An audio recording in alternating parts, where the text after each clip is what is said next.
Thank you everybody for joining. I'm just going to start talking about what we have to talk today. So I won't waste too much time, and we have a lot to talk about. So first thing I wanted to start with was the employment numbers or employment figures. So the Bureau of Statistics reports every first Friday of every month, unless there's holidays or anything like that, the current status of the jobs market. It's called NFP Friday. And I follow it every month. And this month, it's super exciting versus a lot of other months. It's what we call the non-farm payroll. It's interesting that they actually call it non-farm payroll. I guess under 2% are actually employed in agriculture nowadays. So it's really a dig into what the current stat of the job market is.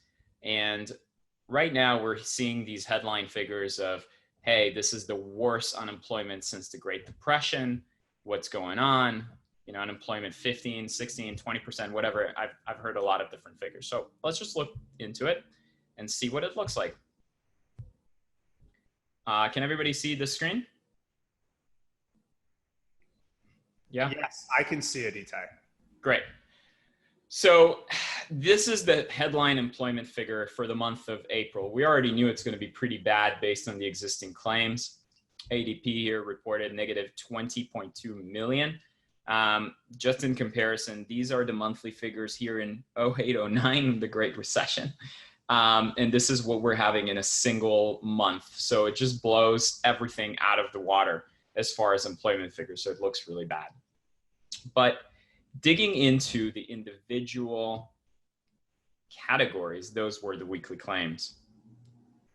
There's an interesting story that kind of emerges where you're looking at the different categories. This is the total amount of job cut. Now, services is not updated as of April for some reason, but it's not dramatically worse based on figures that I've seen. Manufacturing, some kind of move. Construction, some kind of move. Telecom, a little bit. Financial, insurance, and real estate, almost no move in unemployment at all. And it's completely a retail, entertainment, and leisure story. The amount of unemployed going in the retail, entertainment, and leisure is just crazy. It's just like an insane number. So it's telling me that the majority of people that have lost their jobs must be working in those industries that are traditionally lower paid than other types of jobs. So I looked into other sources of data to kind of look at that assumption. And here is something that struck me as being very interesting, is that the average hourly earnings year over year, which is a part of the jobs number, exploded during COVID. So the average hourly earnings basically means that the growth of earnings year over year, here in 2010, 11, etc., it's growing at about 2% per year. Now with COVID, the growth have exploded from 3 to 8. So you're telling me, hey, COVID's happening, everybody's losing their jobs and making more money. So this is really a technicality, because if the people that lost their jobs are some of the lowest wagers, the lowest earning people out there in the economy, the people that are remaining in the labor force de facto have a much greater income than the people that lost their jobs. So this technicality is for people that are actually employed. We're seeing this giant growth, and that confirms the assumption, or the assumption I had, that the majority of the people losing jobs are actually some of the lowest paid sharing economy people. And I think that has a lot of repercussions into the kind of recovery that we're going to have. Cool. Any questions so far, everybody?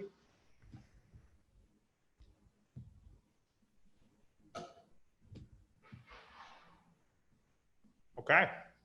All right, awesome. Itai, keep going. You'll be getting to some good stuff soon. Sounds good. Okay, so now that we've covered some of the basics here on the jobs claim, I want to talk a little bit about P ratios and valuations. I'm hearing a lot of people saying, you know, P ratios are so high, earnings are not going to improve. You know, we're just going to have issues. How is the market going higher, and what's happening? So let's talk for a second about the P ratio, what it actually means. So the broad definition is just the the market value of a share over the earnings of that share. So in very, very simple speak, it means that me as an investor, if I'm willing to pay $10 for an amount of earnings. So if I'm willing to pay $10 for $1 of earnings, that means that the PE ratio or the multiple of that company is 10. So it takes me 10 years to get my money back, assuming no further earnings growth. And you can think of earnings too as profit. So a PE of 10, I'm willing to pay $10 for every 1 unit of profit. $1. Right. $1 of profit. Yes. So people have this assumption that some PE ratios are more expensive or less expensive. So for example, a tech company, it's common that tech companies trade at much greater multiples than some stable companies. So for example, some hyper growth tech company, people are willing to pay $200 for a single dollar of earnings because they're expecting those earnings to grow significantly. Where in a company like Coca-Cola is already a mature company and has, how much further are they going to grow? So if you're paying 14 or 15 for those earnings, it's because you're basically paying for a stable, large company that's not going to grow significantly. So where does it stand today, and whether or not is the market actually expensive based on where those multiples are? So let's look at this really quick. We can see on the short end here, this actually is a chart that starts in 2007, is the forward P of the market. And we can see that this is actually at the highest range that we've seen for a while. Why is that on the highest range? Well, earnings are not going to be great to come. And, that makes the market, quote unquote, rich as far as the valuation. What I do want to look at, though, is how this looks over a very long period of time. Here's that PE ratio going all the way through 1870 to today. And we can see that people's assumption of what is expensive and cheap are probably based on this period between 1880 through 1980, where around 20 was pretty expensive for valuation purposes. And when it gets 10 or below, it ended up being a pretty decent opportunity. But that idea of P ratios may not necessarily be correct for a couple of reasons. First of all, the first reason is this P ratio is generally based on forward guidance. So it's based on what analysts are expecting valuations to look like in the next 12 months, right? And that's not necessarily correct, because we can have something like COVID happening and all this assumption just doesn't matter anymore, right? So this economist, Shiller, decided that, hey, I'm going to look at past earnings or the past 12 months and figure out what the broad market looks like when it counts to that. Oh, good question. That's actually based, they backed this, and then it's based on a mix of the Dow and stocks that we're trading to account for. Ty, do you want to repeat the question out loud, or Rob, do you want to repeat it out loud? What's the question? The question is, the S&P 500 started back in 1957. So you have data back to the 1800s. So, and I do a lot of research on the S&P 500 and candidates and inclusions and add, delete. So be interested in their methodology of how they actually mystic their way back to this.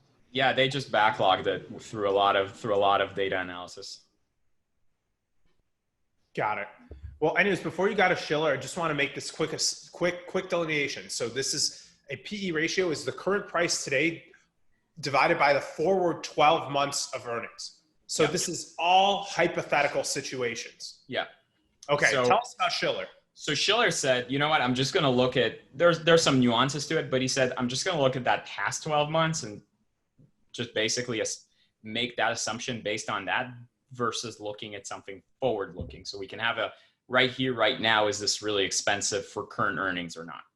And it actually looks completely different. And it smooths a lot of those movements, right?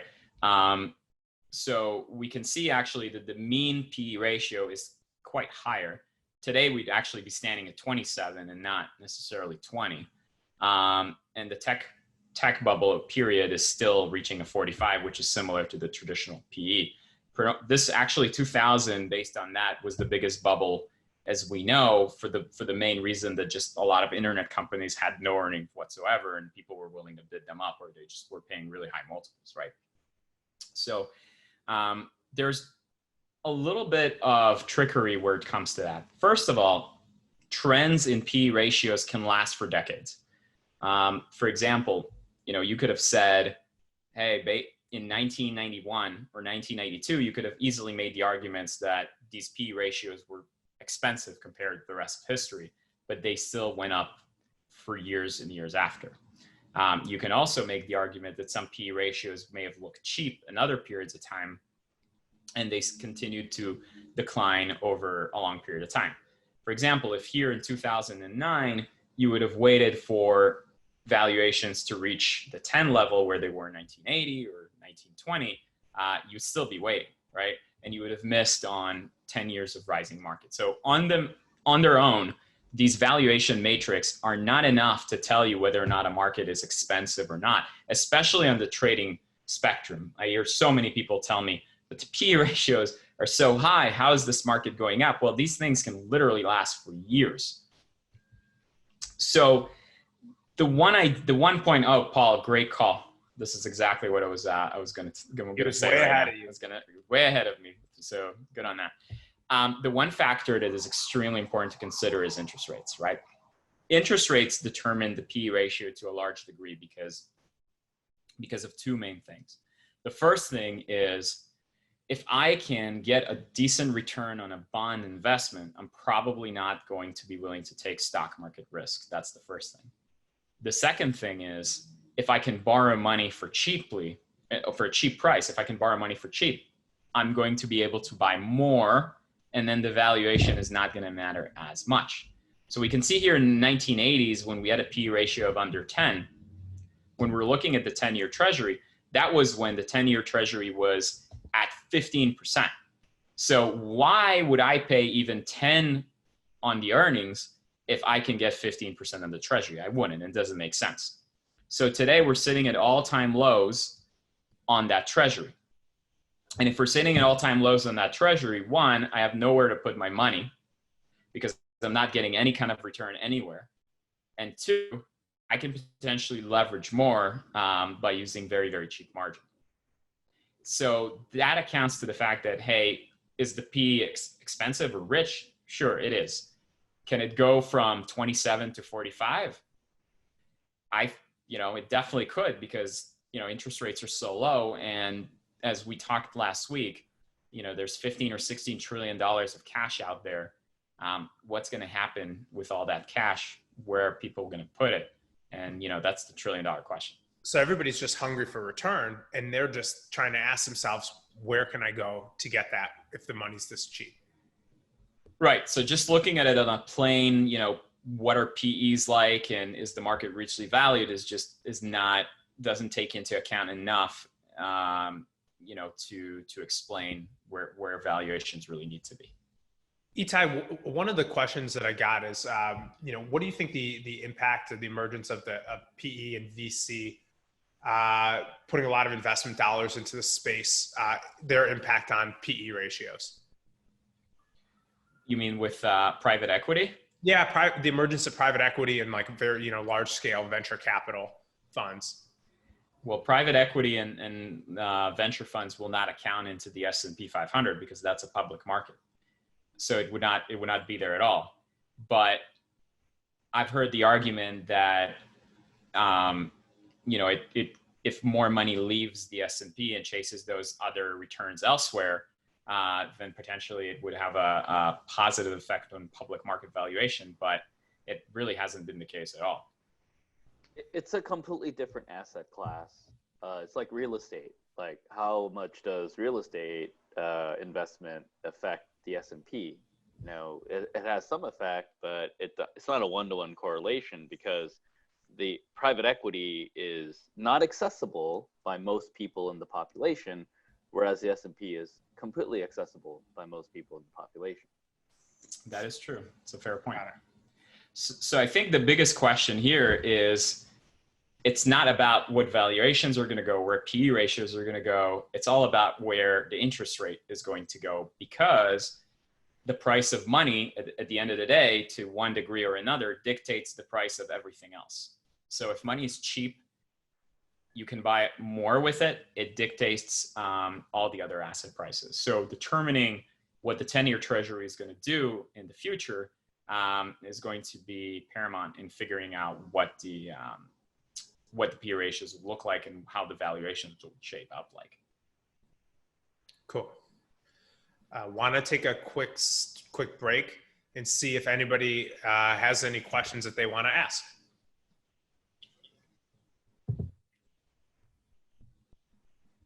Itai, I'm going to go back on you and ask about the unemployment number. So how does that factor into the furloughed workforce, that unemployment number? I know they're at 15%, you know, and then they're saying if you factor in all the furloughed workers, it's actually much higher than that. Yeah, it could be much higher than that. The thing is, we don't know, and we don't know how many people will return to the labor force. But what we do know is that the majority of the layoffs are in industries and sectors that are lower paid.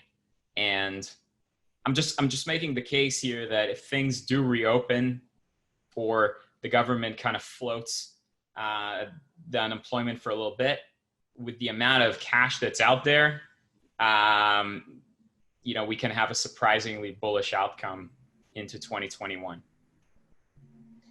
Itai, I have a question, and that is in relation to, you know, foreign markets. You've heard me say before that our economy sucks less than everybody else's.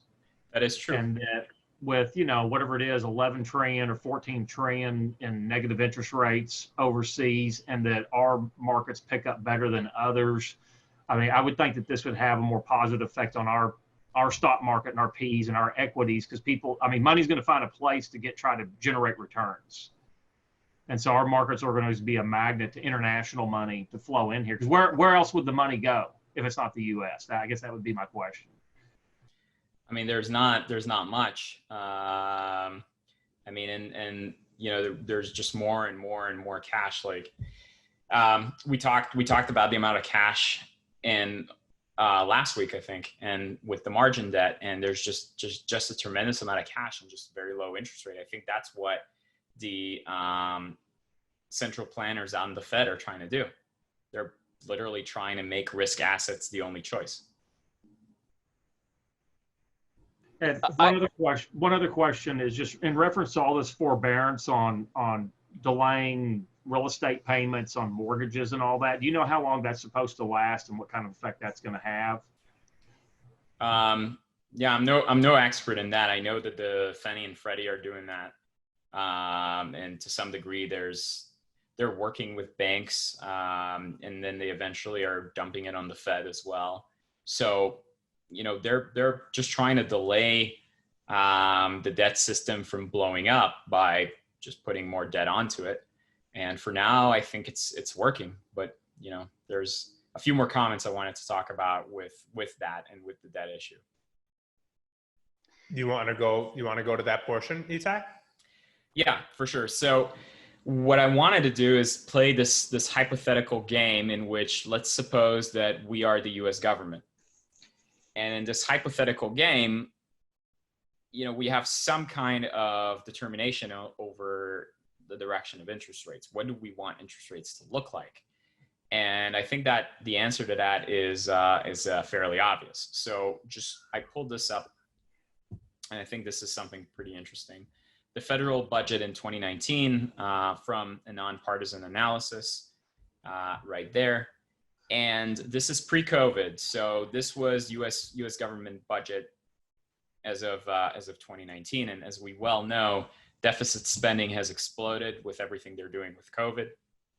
And let's talk about it a little bit. In 2019, federal deficit is $984 billion, which is roughly $1 trillion.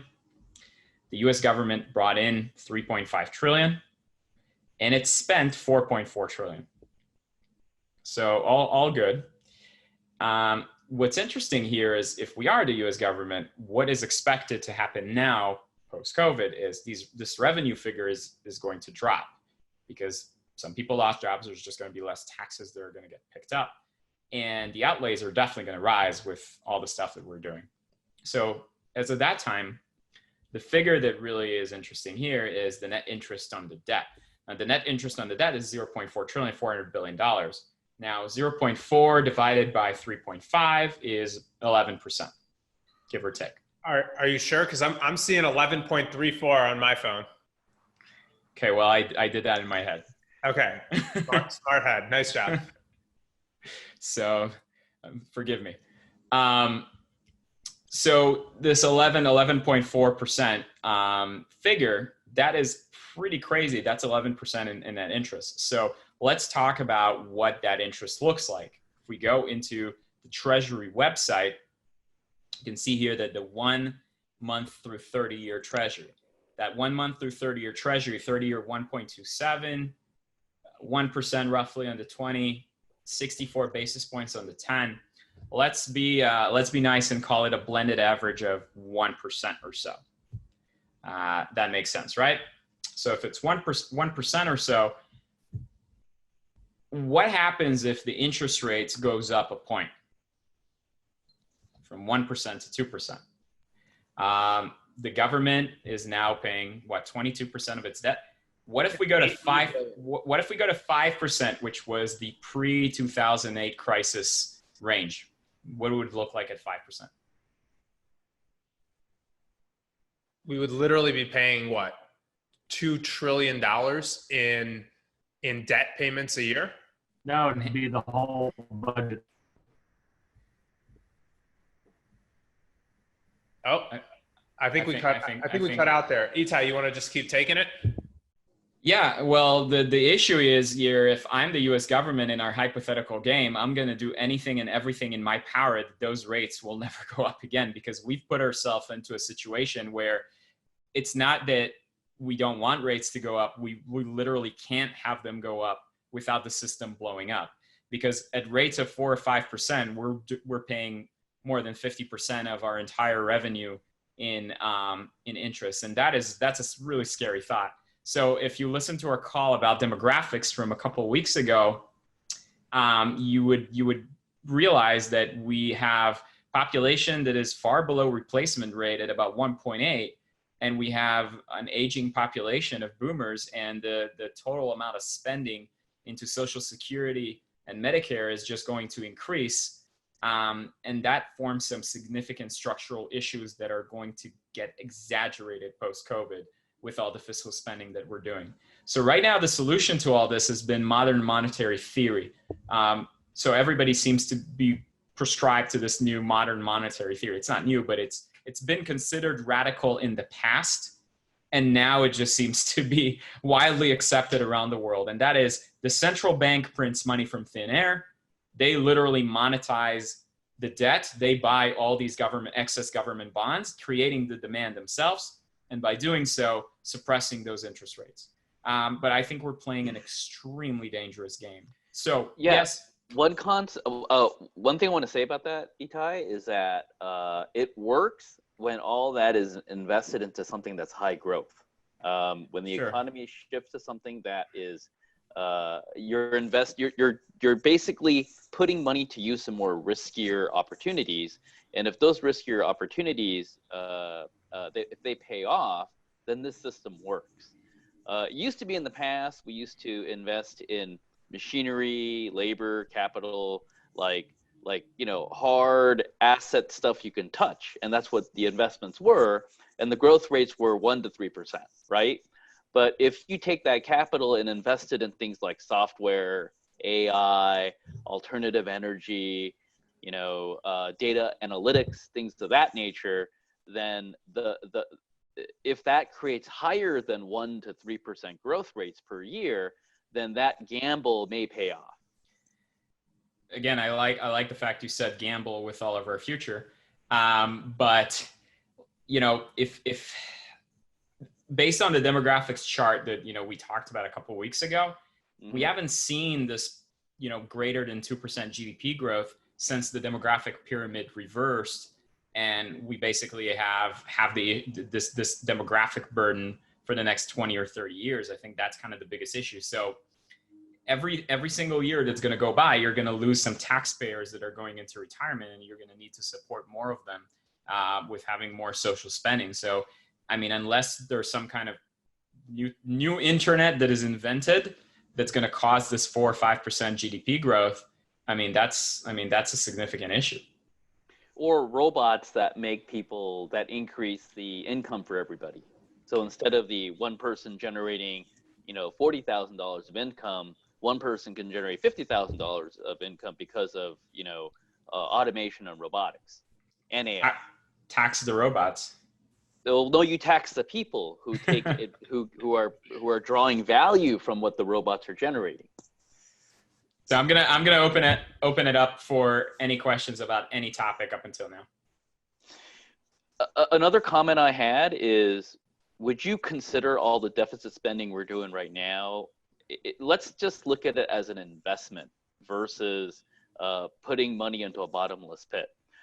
The investment that we're doing right now that's increasing all of our debt is making sure the economy is in the shape that it was in February. It's almost like a put option to keep us on track to continue from February's economy. Let's get through this and let's revert back to February's economy and let's build upon February's economy. But that's what all the deficit spending right now is doing. Sure. It's like a put option. It's a really expensive put option. Sure, but we'll still have to pay it off at some point. Yes. And the issue that I see is that, look, for example, we're going to have 30 to 40% more M2 by next year. And when that happens, we expanded the money supply, like the real money supply, by a huge figure. Mm-hmm. And you're not going to be able to do that without creating some kind of real asset price inflation. Mm-hmm. And you don't have any interest that you're getting paid on CDs or bonds or anything like that to accommodate for that, because it's a double whammy on monetizing the bonds and expanding the money supply. So doesn't this always end up with hyperinflation at some point? Mm-hmm. I mean, it's either going to end up that way, or it's going to end up with, well, if they still monetize the debt to suppress the interest rate, or it's going to end up with some kind of haircut on these bonds. I mean, you're going to either have default or you're going to have hyperinflation, but isn't there something constitutionally where they have to meet all the obligations? Sure, as far as I know. But I mean, again, I don't think this is an immediate issue. I think we may be some far, maybe even a decade away from there. Well, Rob, it can't be a default if we're able to service the debt payments. As Itai said, if interest rates go to 5%, then it's going to be 50% of our budget. But right now, it's like what, 12% of our budget right now? 11.4. Yeah. Well, but if it's 30% of our budget, then yeah, the default rate is possible, but we're not there yet. I was going to say, isn't part of the issue that if you're getting so little return on your money, and the treasuries are at 1%, and the actual money itself is sort of inflating, you're not really even recouping that inflation loss, won't people basically stop wanting to even buy the treasury bonds? And that's where you kind of lose your whole economic power. They will, and they already have to a degree, but now that's where modern monetary theory comes into play. And the Fed literally prints money and creates the demand. So the Fed can create the demand for the treasuries and they can keep the rates low, but then you get real crazy inflation in the economy. So the whole system of selling your demand to China or selling your bonds to China or public, it's just like, who cares anymore? I mean, nobody cares. And this modern monetary theory used to be like a total crazy economics talks. And now it's just like, that's what everybody's doing. I mean, if you listen to those calls in the last few weeks, you've seen like the Fed has bought $3 trillion worth of stuff just since COVID started. It's just like crazy numbers. And, they're just using that to buy the treasuries. And China holds how many treasuries, just to give context? I think no more than 3 or 4 trillion now. They've dropped their holdings by quite a bit in recent years. And now doesn't even matter. If China sells them all, the Fed's just going to buy them all. It's crazy. Okay. Cool. Well, everybody, thank you there. I want to take a quick pause because I want us to still get us to our guest speaker, Jamie Karson. So Jamie, I know you've been waiting patiently. I want to just give a quick introduction. We're all really, really lucky to get to have Jamie on the phone. So Jamie is the chairman of a PE-owned restaurant holding company based in DC. He was formerly the CEO and chairman of Steve Madden, and he achieved some pretty cool things there. His team posted 22 consecutive quarters of increase in same-store sales. He won a bunch of accolades there, as well of being a top CEO in the retail industry. He ran another publicly traded company called Soup Man.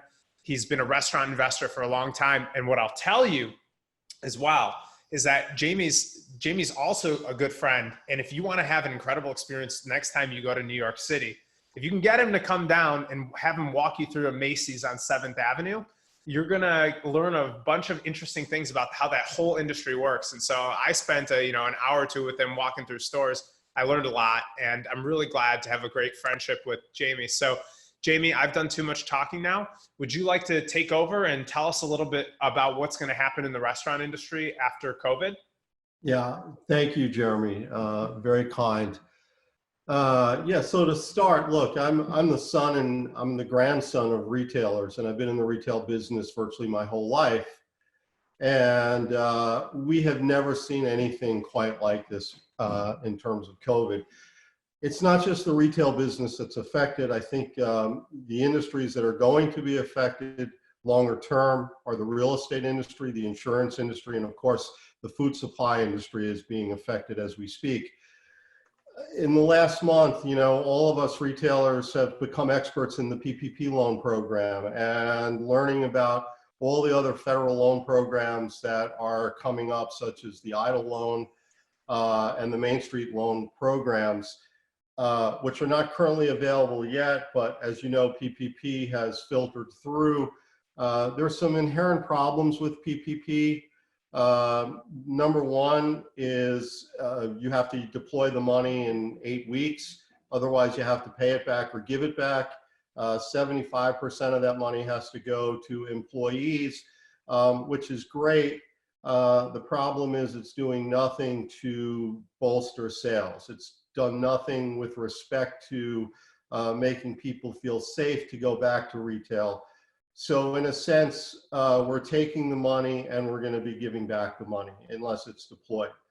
The rules are changing every week. There's a lot of price dislocation right now starting to take hold. I think there's going to be tremendous opportunities on the other side. I think one of the areas we'll get into in a little bit is on the real estate side. I think, the real estate community is sort of in flux right now. We'll get into that in a little bit more detail in a few minutes. Our belief as a company, it was the same at Steve Madden, it's our belief at our existing company, that if you have a single brand and you go long and deep in that particular brand, particularly in the last 5 years or so when real estate prices have crept up, you're going to be severely challenged. I also think that the methodologies used to interpret values have been basically rendered obsolete. I mean, you're talking about PE earnings and whether it's based on forward earnings or trailing 12. But that's really just essentially a bet on the shape of the ramp back up curve. Is it a V curve? Is it an L-shaped curve? Or is it something else? Comp store sales as a metrics isn't going to matter much going out 12 months and beyond. There are so many things that are going to affect it. First of all, they're going to be up against incredibly low numbers, assuming that things get better. And secondly, retailers can do a lot of things to affect comp store sales. They can go either extremely cheap or extremely expensive. Either has the effect of raising your comps without really taking into account the strength of your brand in the mind of the consumer. So I wouldn't pay too much attention to that. Pre-COVID, one of the things that we saw in our business is that the public and private financing markets were incredibly comfortable with a single branded company. easy to understand. The argument is that provides great operating leverage. You can repeat the same thing over and over again, easy to stamp out, easy for investors to evaluate.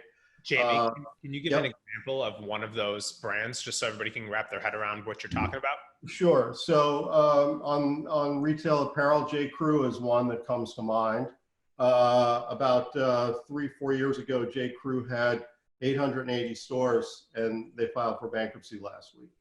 On the restaurant side, there are so many examples of private equity owned companies that just are stamping out, unit after unit. I would rather not speak to any particular companies for fear of offending any of my private equity friends. I understand. Okay. But I think that, on the public side, there's a couple of examples. I think Chewy's is a good example down in your area, speaking of Texas, of, a regional brand does really well, starts stamping out stores, and, stock has just been crowbarred. So just to carry that a little bit further, at the same time that they're stamping out these stores, real estate prices are increasing. And particularly over the last 5 years, real estate prices start creeping up. Retailers, restaurant companies find themselves with basically a 10% or more rent factor, which makes it hard to make money. The basic economics of a restaurant are your prime costs, your cost of goods and your labor, try to come in at around 60%. The other 40% is eaten up by OpEx, rents, and all of the other things that go into making a restaurant special. And somewhere around 15%, or maybe a little north of 15%, is your store level EBITDA. So now throw all those out the window, because there is no dine-in business anymore. Most restaurants are running off of, there are different types of restaurants. Fast casual would have a higher percentage of takeaway business, but your casual and your higher end restaurants, where dine-in is a big part of the business, upwards of 90%, there is no room to make any money there unless something dramatically changes. It's important, sort of talking about the real estate for a moment. Here's what's happening. Here's what we're seeing. People are attacking it from different angles, but March and April, basically no rent's being paid. No rent's been paid, other than, super rich companies that, have hundreds of millions of dollars in cash, not an issue. But for most of the companies, including a lot of the public companies, a lot of the rent's not being paid for March and April. The question is, what happens May, June, and through the rest of the year? That rent is being abated for the most part. It's not being deferred. So, we don't think that's really washed through at all yet. Nobody's really seeing the effects of not paying rent, other than if you've come to some formal agreement with Brookfield or RPAI or whoever your public landlord might be, and they have to announce it. But the bottom line is that the rest of the year, and probably looking into 2021, most retailers are going to want to go to some type of percentage rent deal. Maybe it would be the greater of say arguably 6 or 7% of sales, or some floor, which is negotiable. The reason why we like, just switching gears for a second, talking about single brand versus multi-brand, the reason why we like multi-branded companies, and I think one of the great examples is LVMH. But the reason is that if things don't work, you can substitute something out and put something else in. A multi-branded company might have 100 units, but they might only have 20 units in a particular brand. So in the aggregate, they might have 5 brands, they get to 100 units. Those brands on a unit level performance basis, 20 of a brand should theoretically do better than 100 of a brand. Why? Because you're theoretically taking the best real estate first. So we like yep. I got a quick question. You have great content. I see a number of questions coming through this Zoom group chat. Before Sure. you start talking about some of that diversification within different restaurant channels, can we just hit on a few quick things? Sure. Okay, the first one is, in a restaurant, what occupancy rate is needed to make a profit? So the old rule of thumb was the really smart guys would be at like 7-8%, and the opportunistic guys would be 10, 12, 13%. Right now, if you're over 10%, you're hit. We're really trying to be, this is occupancy costs, not just rent. So it includes rent plus all the pass-throughs, trying to be around 6-7% all in right now. Here's the issue. Their real estate isn't worth nearly as much as it was pre-COVID, right? I mean, there's nobody's going to the units. So in a world where nobody is going to your real estate, no matter how beautiful or expensive it is, you know, how valuable is it, right? So there is this dislocation right now, which they're not really accepting this or don't want to accept it, or don't want to announce that they've accepted it, but it exists. And the problem is we don't know exactly when it's going to get better. Got it. Because my question was, I mean, if you're looking at Austin, and I'm sure a lot of other places are similar to that, they're currently saying restaurants can open, but they can't, you know, they can accept up to the normal 25% occupancy that there was before. And there's this distancing between tables and things like that. The question is, can they actually make money in that environment? Very difficult. Restaurants typically don't make money until if you look at, if they were at 100% pre-COVID, they need to get to about 80% to start to make any money. If you cut your occupancy by half, it's going to be very difficult to make money. So what restaurants are going to have to do is find alternative channels of distribution.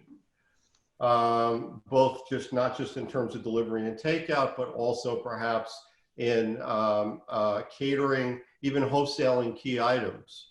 There's going to have to be this crossover because the business is just not there. Makes sense. Got it. And I even saw a comment in here too. This is just a good point that somebody was saying that they've seen CMBS debt getting hit due to people not paying the rent. So that could lead to a trigger of a whole bunch of other problems too.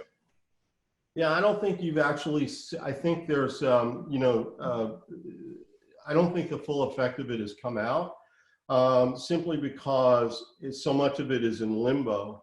You know, anecdotally, we've had major landlords ask us to release the security deposits so they have cash flow for last month. That's a really bad sign. So the heavily leveraged landlords, the REITs that got a lot of debt, I think, you know, the shit's going to hit the fan pretty quickly. The other industry I think also that's about to, you know, have a piano fall on their head is the insurance industry, because the insurance companies, all of the say the Hartford and all the other major liability carriers, every retail unit has a general liability policy. Somebody comes in, slips and falls, you have a liability policy that covers that. In that policy is business interruption insurance. The insurance industry has universally came out and said, we are not covering business interruption for this. This is a square, right on the head, business interruption. They just don't feel like covering it. So when litigation starts on this, I would watch, because they potentially have gazillions of dollars of liability. Every storefront has a liability policy. So you're saying that this could take down those insurance companies if the courts rule that they're liable? Yeah, there's a lawyer down in Louisiana who's assembled a bunch of different retailers and is bringing a class action against some of these major insurance companies. I don't know which ones. And I would watch for other lawsuits like that. They're popping up, all over the country. And I think at some point, the government's going to have to step in and help these insurance guys. Because, if they have to pay one policy, they're going to end up paying, a million policies. That makes total sense. Jamie, before you were talking about one of the big changes, at least that your firm is looking at going forward, it's more of a diversification model around opening restaurants. Can you tell us more now that we've talked about the real estate's not worth as much as it should be, and you're saying don't go long and deep? What do you think the future of restaurants are looking like post-COVID? Yeah. Well, in a general sense, very low CapEx, high cash on cash. But what does that mean? It means going into markets and not necessarily opening a new market with brick and mortar. It may mean going into a new market and testing the market with ghost kitchens with brands that you own. So hypothetically, we could take, we have actually taken a space and are putting 5 brands that we own in there for delivery and takeout only. And if that pans out well, if a brand does well, we'll understand the customer, the price points, the menu items. If that does well, over some period of time, we can then start to blanket a market, with a couple of stores. But the old way would be open the stores first and then build the other channels of distribution after. The CapEx is too high. The return on cash is not good enough. So we're going to take a much more conservative approach going forward. And I think, a lot of companies are this whole notion of whether it's retail or restaurants or clothing, this whole notion of testing and reacting. I think you're going to see really interesting ways to do that. So I have a question. Bringing into the jobs number, which was the first topic we talked about. We see the majority of jobs lost is, from this industry. What you're saying, what is the implication to the labor force? Because it sounds less labor intensive than pre-COVID. Yeah, it's a very good question. First and foremost, and I think virtually all the responsible restaurant people, the health and safety of their employees are the most important thing. I mean, so let's establish that as a baseline. The issue is that going to be meaning that we add more people or we're going to have less people? I think the answer is we don't know for sure, but here's what we think. We're going to try to condense the hours that we generate sales so that we're not, in our particular case, open 18 hours a day and doing business across 18 hours. So we're going to shrink the hours. So that's going to mean less people on the shoulders of the business. But in order to keep everybody safe and to meet, whatever the health safety requirements are, we're going to probably have to add labor. So there's going to be some give and take. Ultimately, we don't know. It's true that employees of restaurants have gotten tip wage for too long. And I think also that's something that's going to have to be addressed going forward. Very interesting.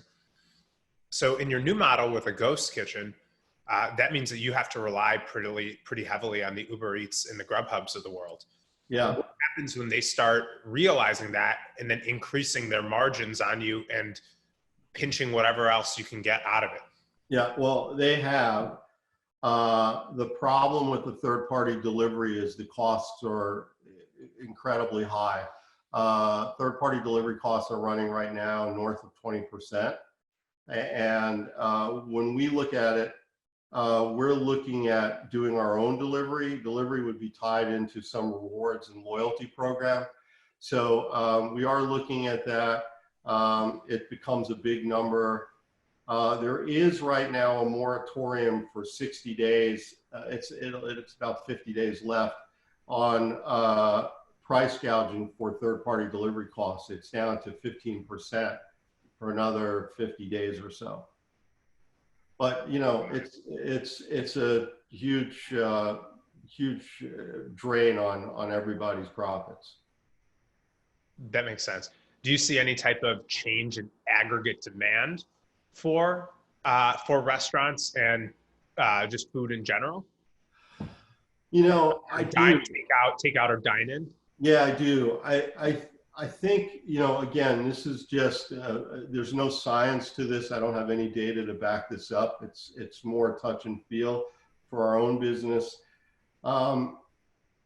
We're getting better and better, meaning we, the restaurant industry, are getting better and better at transporting food and having it be much more palatable at home than it was, say, even 6 months ago.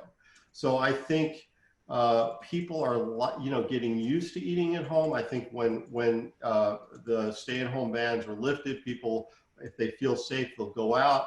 But I think dine-in at home is going to become a much more significant part of our business. You know, the other point I just want to make is when the stay-at-home orders are lifted, a lot of people are just not going to open because they want to take a wait and see approach.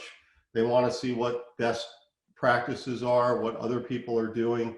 The mistakes of opening and being shut down, you know, 2 weeks later because somebody got sick, it could be devastating to not just that unit, but to the brand. So I think you're going to see people not rush to reopen. It's sort of going to, you know, it's slowly come back. A question that actually came up was, why would you want to be in the restaurant business? You know, we ask ourselves that all the time. All of us are experts in the restaurant industry, right? We all eat in restaurants. We all have our opinions as to our favorite. This restaurant, the service is good. This one, it's not. This one's too expensive. Everybody's an expert. Where else, if you are a retail investor post-COVID, where are you going to put your money? I would really like to know because we're struggling with that ourselves. We ultimately, if we look past a 24-month or 36-month horizon, we see the business coming back to where it was, but we think it's going to be about a 36-month time frame to do that. Will you have the opportunity to buy distressed assets? I mean, how many are going to get out of the business? Like, that's where the biggest opportunity is, right?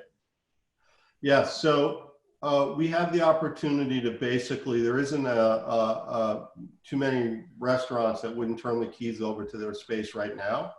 And there isn't a landlord that wouldn't take the keys and, you know, that doesn't want the keys, but, you know, understands that that's a possibility.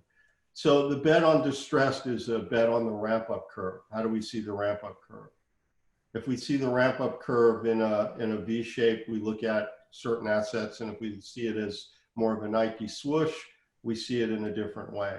So we are looking at various things, and we've made overtures on, you know, a bunch of spaces that we like, even though they're occupied, because we see that opportunity as well.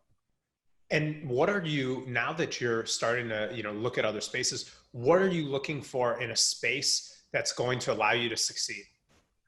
Well, we would like there to have been a restaurant previously because we don't want to have to put the equipment in, and all the build outs to accommodate a restaurant were cost prohibitive before COVID. So if a restaurant was there, that would be good. We need to have basically a 6 or 7% occupancy cost all in.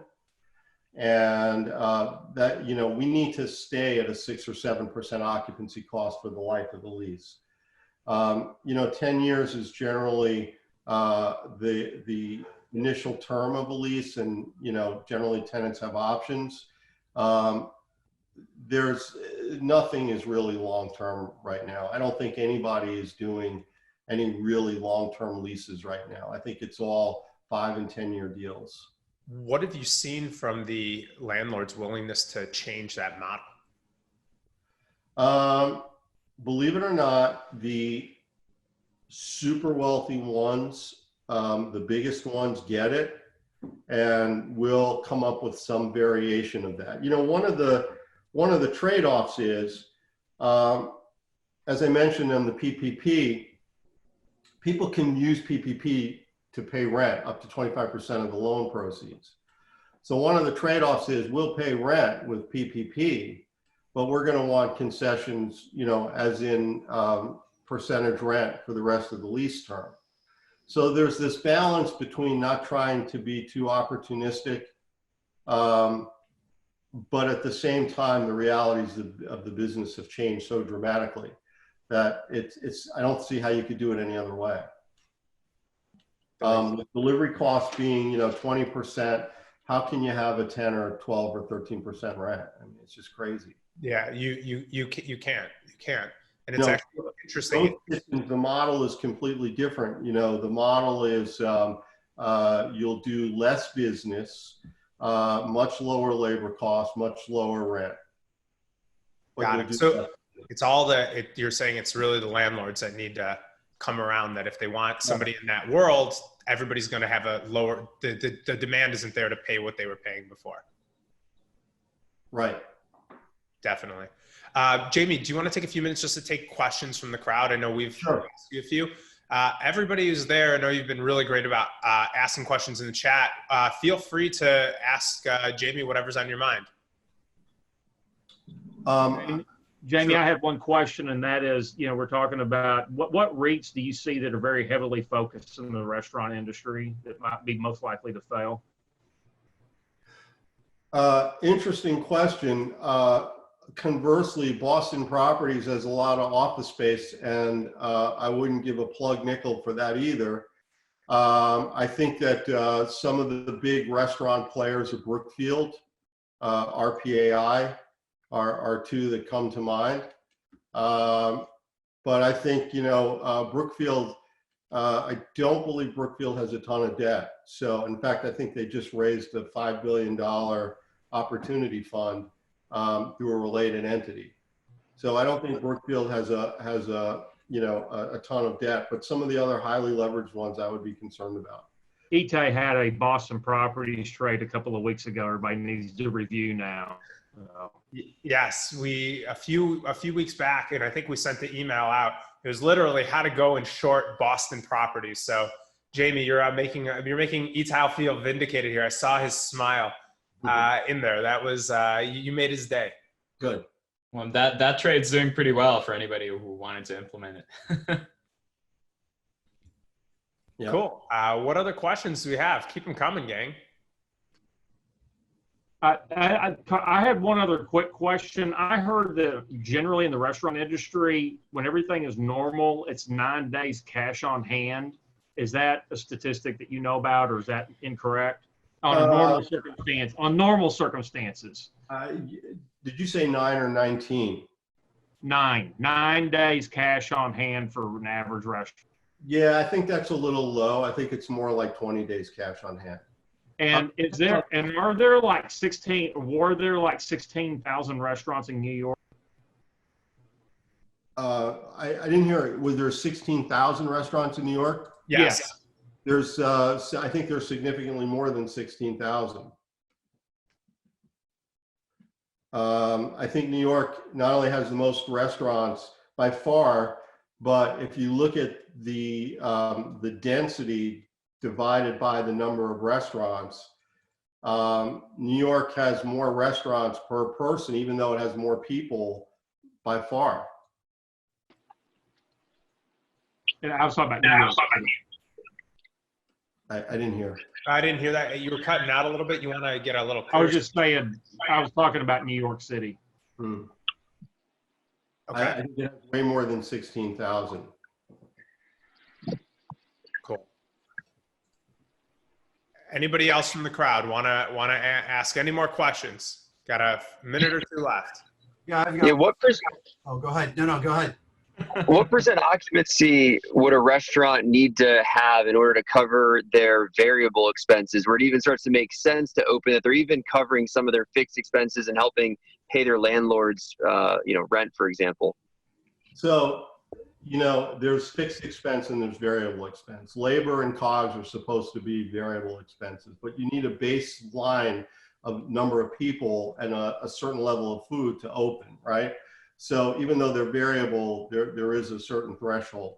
Rents need to come in at around less than 7 or 8%, you know, 6-7% total occupancy costs, including real estate pass-throughs, CAM, everything is the number we're goaling for. If it gets above 10%, we're not going to make very much money. It means that at the four-wall level, at the store level, if we can get to, well, pre-COVID, if we could get to 17-18%, that would be a reasonable number. Post-COVID, if we get to 12%, we'd be thrilled, at least for the next 24 months. Okay, thanks. Part of that also is dependent on, you know, how condensed you can do your business in. For example, we have a barbecue concept that was primarily, it was some dine-in, but a lot of takeout and delivery. It's selling out of product in 2-3 hours every day. So that business is great because there isn't a lot of labor, 2 hours, maybe 5 hours on the open and close, but that's vastly different than being open 18 hours, which some of our other concepts are. Got it. Cool. Great. Well, Jamie, thank you so much for sharing that. We're all very, very grateful to have you on the call for this. Everybody else, as we normally do, now's the perfect time. If you want to head out, head out. Otherwise, we're going to hang on like we do for about 5 to 10 more minutes. And anybody who just wants to shoot the shit, ask any questions to us individually, more than welcome to. So thank you all, and be on the lookout. We'll send out the recording of the call tonight. Also, you all have some homework.